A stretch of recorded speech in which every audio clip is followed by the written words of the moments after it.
শুভেচ্ছা সকলকে। আজকে কথা বলবো হচ্ছে ফিনান্সিয়াল ম্যানেজমেন্টের কিছু ম্যাথগুলো নিয়ে, যেটা হচ্ছে হোমওয়ার্ক হিসাবেও দেওয়া আছে, আবার হচ্ছে সেগুলো মিড টার্মের জন্য ইম্পর্টেন্ট। তো আমরা কথা না বাড়িয়ে চলে আসি অঙ্কে। আসুন আমরা স্ক্রিনে দেখি যে প্রথম অঙ্কটায় আমি পড়ে সময় নষ্ট করলাম। তিনটা অপশান আছে, এখানে তিনটি অফার দেওয়া আছে। একটা হচ্ছে আমি এখনই আপনাকে হচ্ছে 1,00,000 টাকা দিব, সেটা হচ্ছে আপনি আর এর কোনো ইন্টারেস্ট থাকলো না। দ্বিতীয়টা হচ্ছে আপনাকে আমি প্রতি বছর শেষে 20,000 টাকা দেবো, যেটা হচ্ছে 8 বছরের জন্য এবং তার ইন্টারেস্ট হচ্ছে 11%। দুইটা অপশন গেল। 3 নম্বর অপশন হচ্ছে এর মধ্যে আমি কোনো টাকা পয়সা দেবো না, 8 বছর শেষে গিয়ে আপনাকে দিব হচ্ছে আমি 2,40,000 টাকা।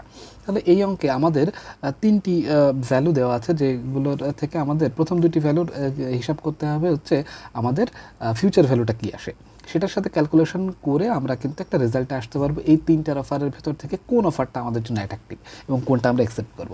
আসুন আমরা দেখি তাহলে সলিউশনটা কীভাবে সাজানো হয়েছে।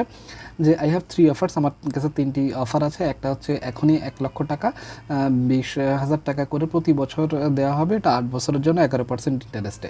দ্বিতীয়টা হচ্ছে আমি আপনাকে 2,40,000 টাকা দেবো, সেটা হচ্ছে 8 বছর শেষে।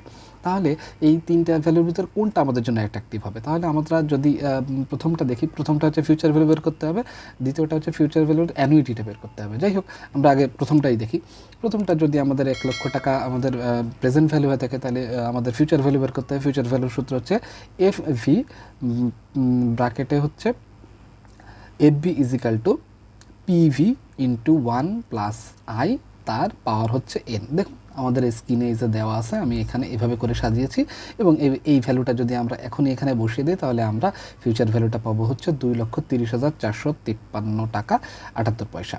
এবার যেহেতু আমাদের এখানে 8 বছরের যেটা বের করতে হবে, এটা হচ্ছে ফিউচার ভ্যালু আমাদের দেওয়া আছে, সেটাকে যদি আমরা প্রেজেন্ট ভ্যালু দিয়ে ক্যালকুলেশন করি এবং ভ্যালুগুলো যদি বসিয়ে দিই, তাহলে আমরা পাবো হচ্ছে 2,37,188 টাকা।